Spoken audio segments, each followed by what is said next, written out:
Welcome back to Retro Wednesday at the Titanium Hangar. This is Mike, and today I want to talk to you about how much would it cost in 2025 to collect an entire run of all of the 500 vintage figures sealed on the card, sealed on the red card, sealed in the baggie, and all of that stuff. All of them, no variants, just one of each, whichever one you get your hands on. And I've got four numbers to share with you. The thing is, I just recently came off of 2024, where I dropped about $10,000 on collecting a full run of the loose figures. I'm missing, probably re-looking at it, 50 or so accessories, mostly for the 90s stuff that I'm just not concerned about, because there's so many, and about 4 or 5 figures that are, not even all of them are that expensive. I just kind of haven't finished that little bit yet. But while I was doing it, I started thinking about carded. Like, if I was as expensive as this is for loose, how much sealed? We're going to get into looking at all of this, discussing this. But I have 4 different price point tiers that are for very specific reasons, collectors and how they collect. And it'll all make sense. You might not agree with my numbers, but if you start looking around, you'll find them right. Talk about this and more coming up.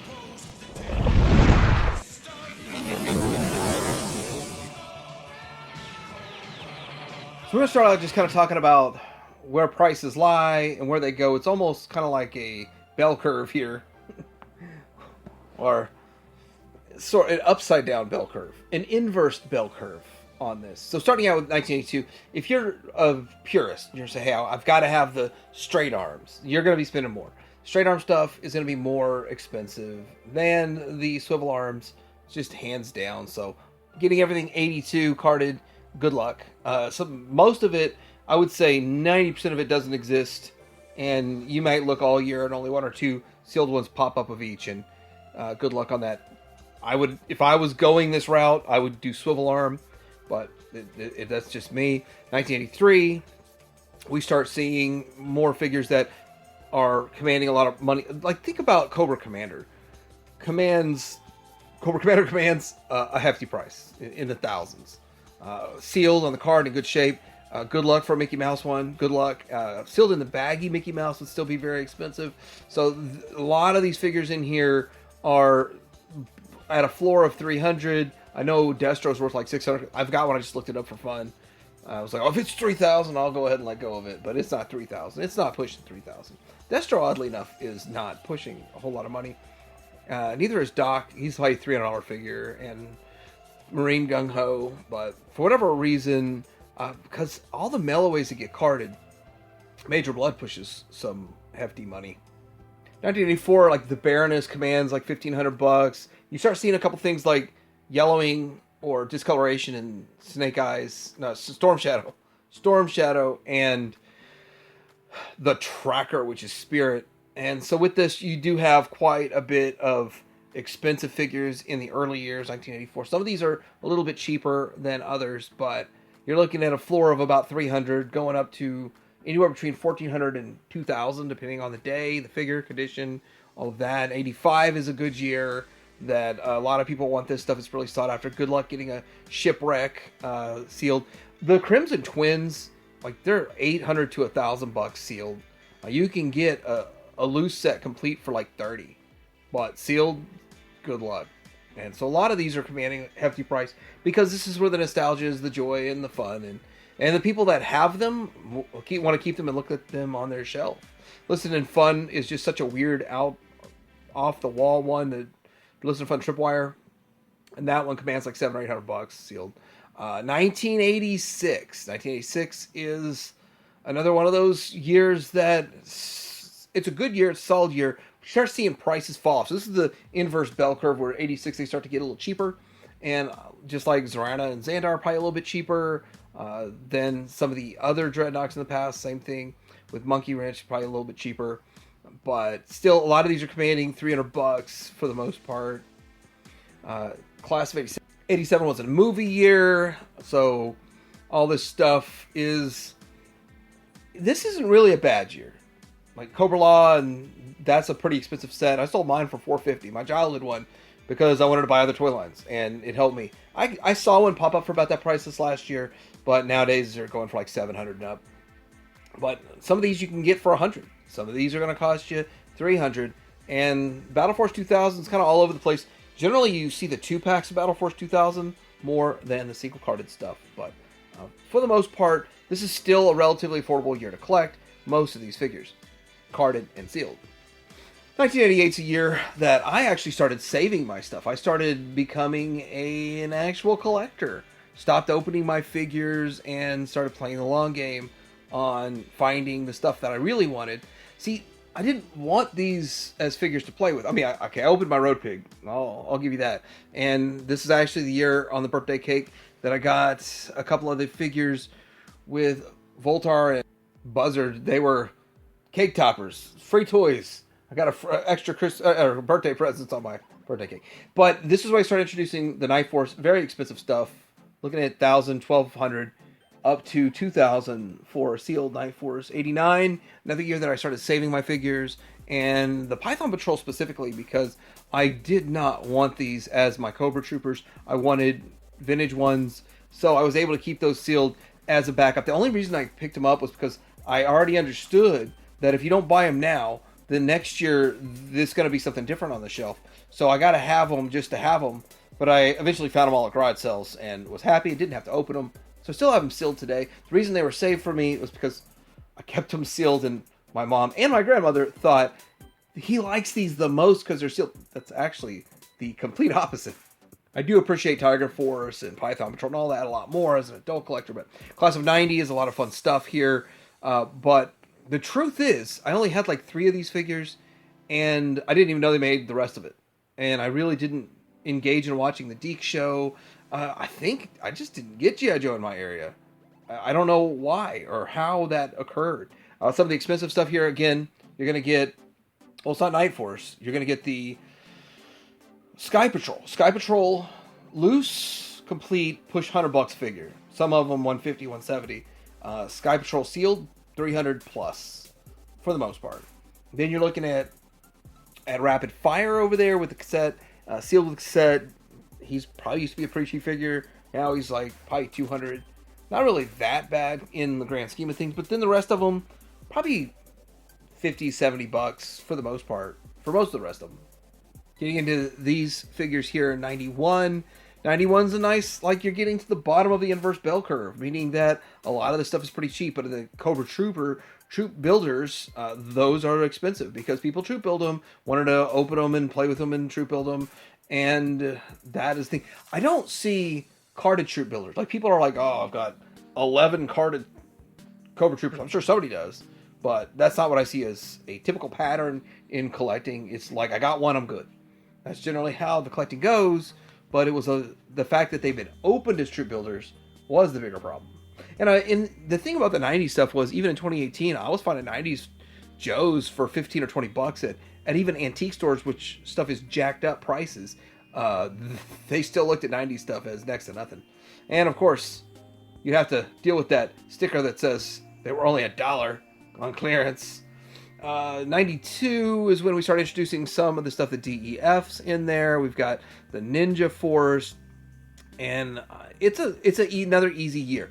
But you're going to look some of the expensive stuff in this. You're going to have Roadblock, the recalled Roadblock, because the spinny thingy, loose generally 700 with the spinny thingy, but sealed probably in the thousands.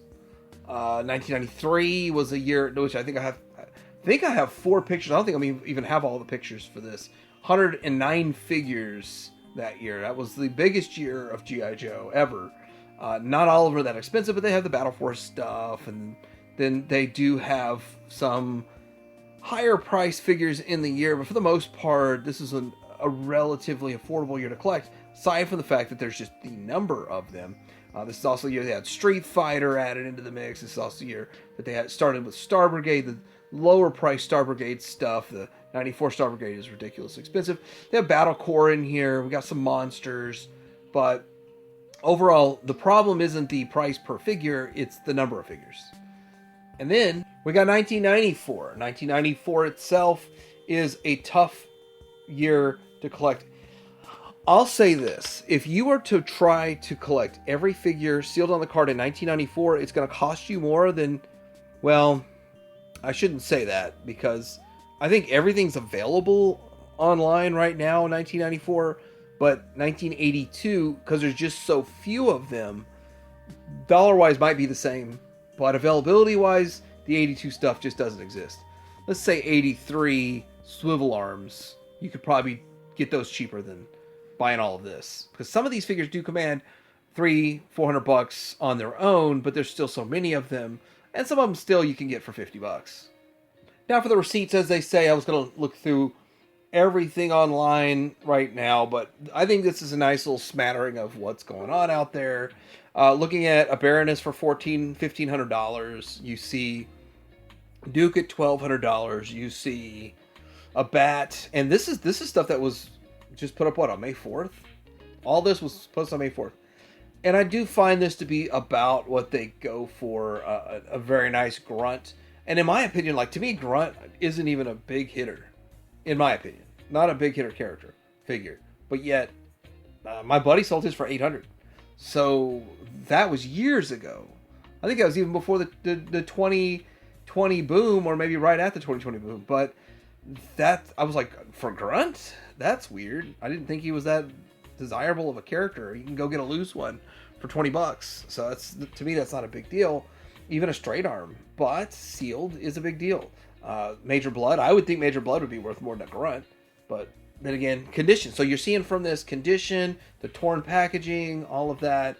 And so here's some of the receipts.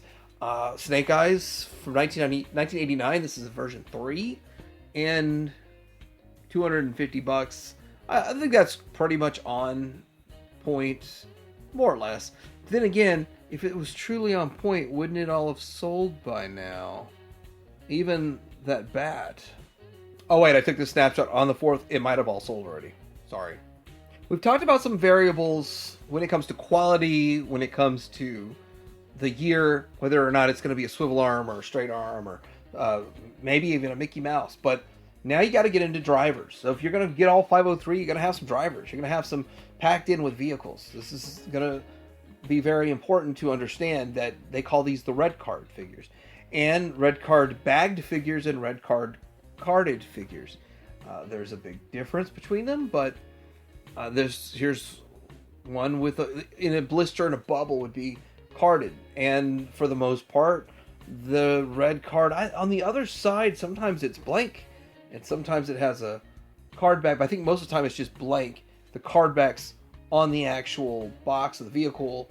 I don't have that many box vehicles, but I'd have to go check in person and find all of this out. Again, you're gonna have to look at condition, but you can look at these costing you $300, $500, $1,000. Let's see, what would be an expensive one of these? Oh, maybe like a Starduster or something. $400, no. $700, no. $1,200, yeah, probably that. Not one available for sale anywhere right now. Ridiculously expensive, but this is the kind of stuff. Plus, you get into mail away. So Starduster's a mail away, so that's another issue. So drivers, mail aways and it doesn't even look visually appealing. This stuff is not visually appealing to look at. I can make a red card and put a bag on it and that'd be fine.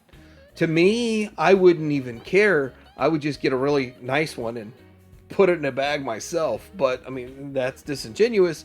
But for my own collection to look at, I mean, if that's all it's going to look like, then I'm not wanting to spend $1,000. Now, here's something that I found kind of interesting. We got a Flash here. Is it a Flash? The thing about them is that it's AFA rated, or CAS rated, which does that not count as good as AFA? When you rate a figure, a sealed carded figure, which I didn't really see any sealed carded figures for sale. This is the closest thing. People will take a $300 figure, and then they'll spend $70, 6 months for it to come back. If you're really good, you get it back in 2 months. You effectively ruin the figure, for me, as a collector. Because I'm sitting here contemplating, would I spend $300 on this figure? Then they get it back. They don't say, okay, now it's $370. I want $370 for this.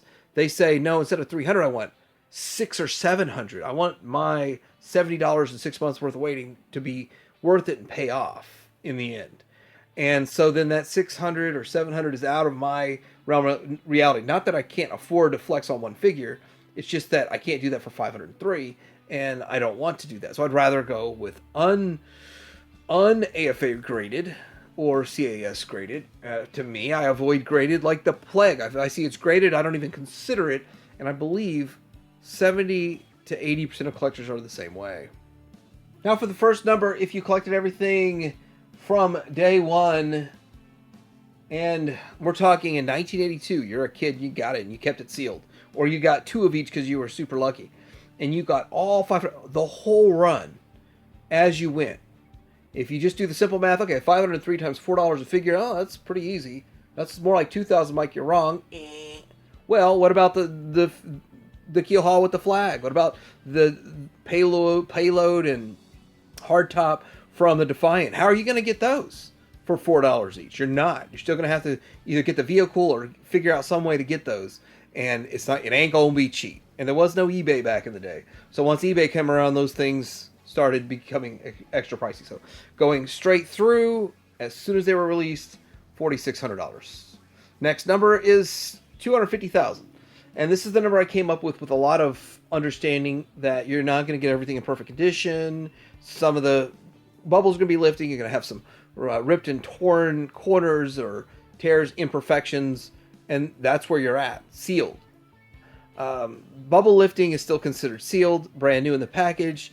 I did see someone offload nearly a whole collection of resealed, like they'd been opened, but then they closed them back up and they looked pretty good. Those were still very expensive figures. And then also bubble damage. The next one, the third tier, is mint condition ungraded. 500,000. And you guys might think I'm crazy, but no, I'm not. This is what it would cost if you were in 2025 to track everything down. And mint condition, also with this 500,000 number, your 1982 got to be straight arms. Got to have that Mickey Mouse first run in there. So there's a lot of factors that would jump this price up to $500,000. And AFA graded, million on the low side. Let me repeat that. AFA graded or graded at all, $1 million on the low side. $1 million on the low side could be $2 million. And it could take you 5 years, 7 years, and still cost that much. And I want to say thank you to everybody that commented down below. One of the comments was that Toy Federation, Ryan at Toy Federation probably has the whole set minus 1 or 2 figures, carded, sealed, and all that, baggied. I bet he does. Justice Curry said he had them all, but sold half of them off because, well, reasons, money, downsizing, and paying bills and staying afloat on that. I understand all of that. Still has an impressive collection to this day. Let me know what you guys think in the comments below about this video, the numbers I threw out, how correct do you feel they are, and do you think it's actually even possible? I'm curious how long you think it would take. 5 years, 7 years, 20 years. Tideermaker out.